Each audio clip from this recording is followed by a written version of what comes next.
Hello there, you're now with me, Cheryl Shaminato, for TVS News at 5. Let's begin with the headlines. PANGGAU DAYAK, an inclusive base in the development in Kuching, would be a symbol for the DAYAK community. As such, construction of the 9-story high building Twin Tower project is on course for completion by year-end.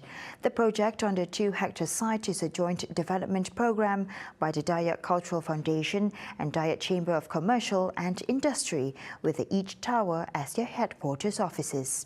It's in line with the manifestation of Premier of Sarawa, Dato' Patigi Tan Sri Abang Johari Tunopeng inclusive policies. This PANGGAU DAYAK is a joint development program by the DAYAK Cultural Foundation and the DAYAK Chamber of Commerce and Industry. So here you can see this building is the DCF, and the other building will be the CCI plus the apartment and so on. This project cost roughly about 1.3 million, 103 million. And we are very, very grateful to the state government. Number one, on the alienation of this prime land. You can see this area is a prime land. And number two, they are not only giving us land, they are also giving us grant amounting to 28 million to support our program. And that really enabled us to carry out this project on time. I'm very happy and thankful to the management for being able to manage this project and going on time in spite of the COVID situation that we faced the last 2 years. So we hope this is also a symbol that the DAYAK community are part of the development in Kuching. He said so when visiting the construction site of the DAYAK Cultural Foundation DCF and the DAYAK Chamber of Commerce and Industry DCCI, accompanied by Minister of Modernization of Agriculture and Regional Development Datuk Sri Dr. Stephen Rundi Utom earlier this morning. The new DCF headquarters will feature a new art facility for cultural dancers and performers, as well as a gallery in promoting and conserving the DAYAK culture and heritage. On the other hand, DCCI will serve as an entrepreneurial hub for DAYAK communities statewide, with emphasis given to those in the startups. Meanwhile, PANGGAU DAYAK General Manager Alistair Smith commented that PANGGAU DAYAK is expected to be completed by the end of year 2022. So it's part of this entire project is called, this is PANGGAU DAYAK Towers, and the one behind is PD Residences. Yeah.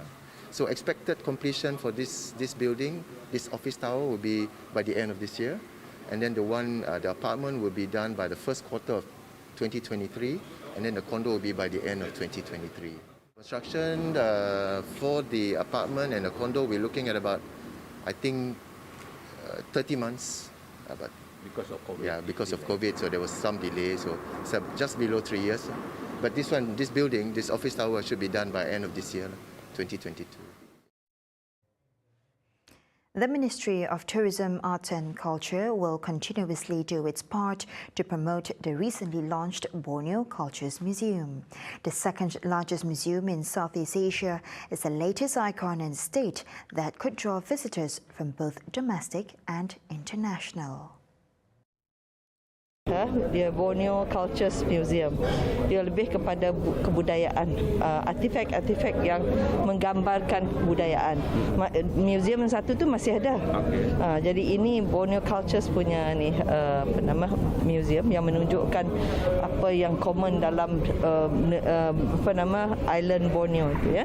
Kita Motek banyak membantu juga dari segi kepakaran kita. The Borneo Cultures Museum was officially declared open by the Yang di-Pertuan Negeri Sarawak Tun Pehin Sri Abdul Taib Mahmud on Friday. Malaysia is ready to open its international borders. Prime Minister Dato' Sri Ismail Sabri Yaakob is expected to announce the opening of the country's border soon, according to the Tourism, Arts and Culture Minister Dato' Sri Nancy Shukri.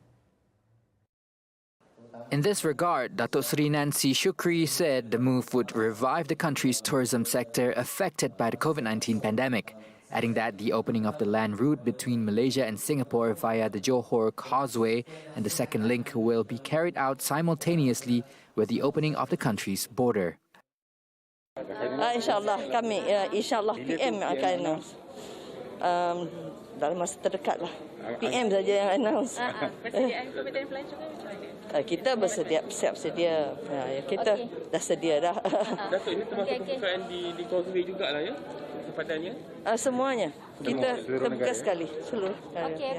Last Saturday, the Prime Minister was reported to have said that the country's border would be reopened soon, allowing members of Keluarga Malaysia who had not seen each other for a long time to return home, especially for the Aidilfitri, which will be celebrated in May. On November 29 last year, the land-vaccinated travel lane VTL via the Johor Causeway and the second link were opened simultaneously with the air VTL between Changi Airport and Kuala Lumpur International Airport KLIA.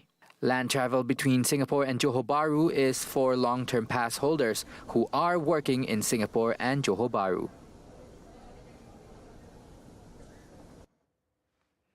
On the other hand, the construction of Phase 2 of the Sarawa Borneo Highway or LPB from Limbang to Laos will resume this year and is expected to be completed in 2028, said Deputy Works Minister Dato' Arthur Joseph Kurup.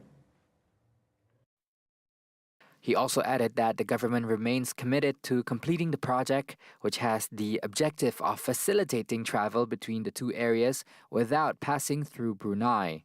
The Cabinet had agreed in principle with the implementation of the project during its meeting on March 4, he said at the question and answer session in the Dewan Rakyat today. Dan kerajaan akan memberi komitmen untuk mengutamakan jajaran ini di mana objektifnya adalah untuk melancarkan trafik tanpa melalui negara Brunei Darussalam.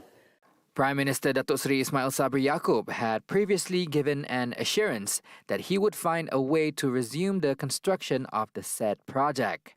During the Prime Minister's visit to Brunei on February 14 and 15, he said the government had agreed to approve several high-impact projects, including the Trans-Borneo Highway, covering Phase 2 of Sarawak's portion of the LPB and Phase 2 of the Sarawak-Sabah Link Road SSLR project.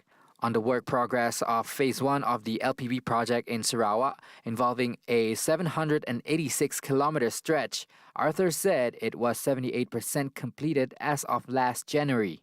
He said there were several packages in the project that would experience a slight delay due to the COVID-19 pandemic, and they were expected to be completed next year.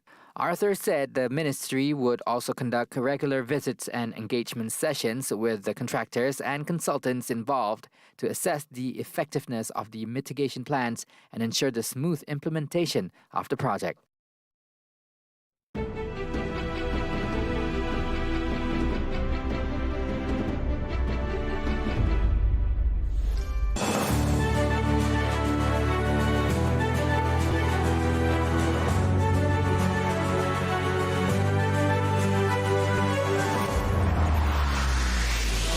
Anugerah Tokoh Wanita Sarawak bersempena dengan sambutan Hari Wanita Sarawak 2022.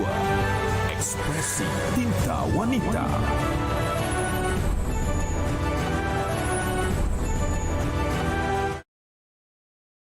Remarkable Living returns with a new season.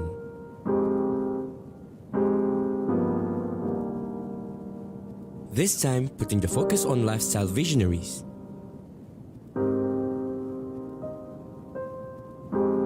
This season will feature designs and lifestyle mavericks across the globe.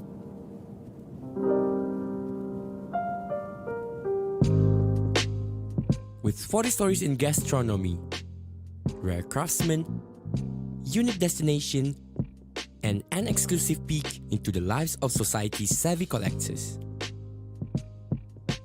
Each episode will feature stories taking viewers on a journey across Asia and Europe. Don't miss Remarkable Living Season 2 every Saturday, 7:15 p.m. on TVS Channel 122, Astro and My Freeview.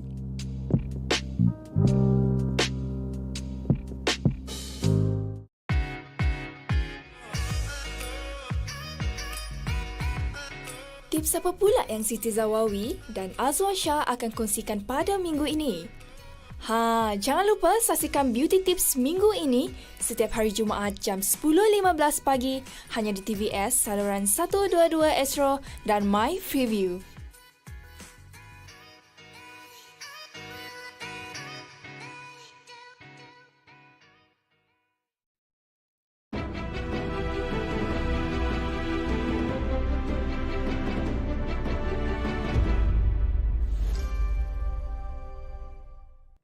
Welcome back.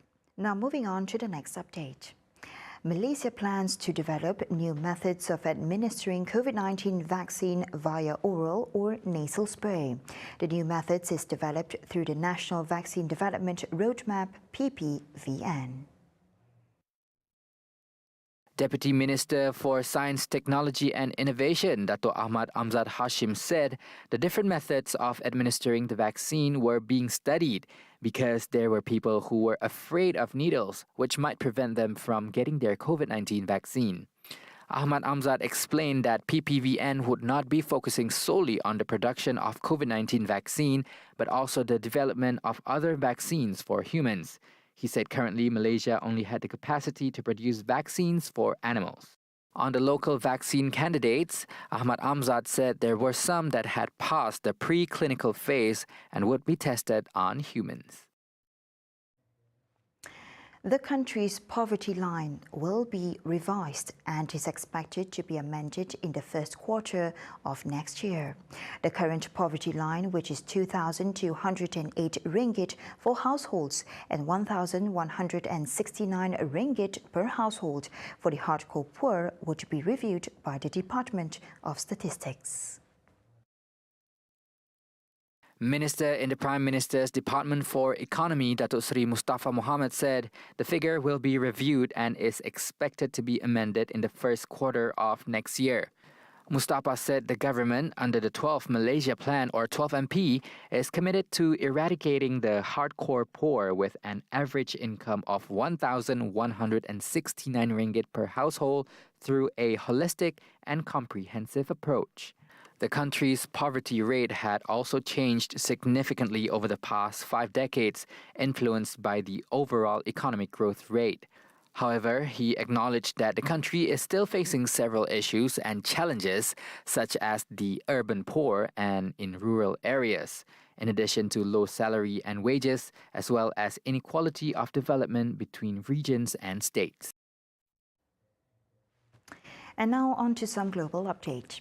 The Ukrainian armed forces are preparing themselves for a possible advance by the Russian army towards its capital, Kiev. A video footage of was released showing the Ukrainian army building trenches, roadblocks and checkpoints leading to Kiev, which was severely damaged when the war erupted.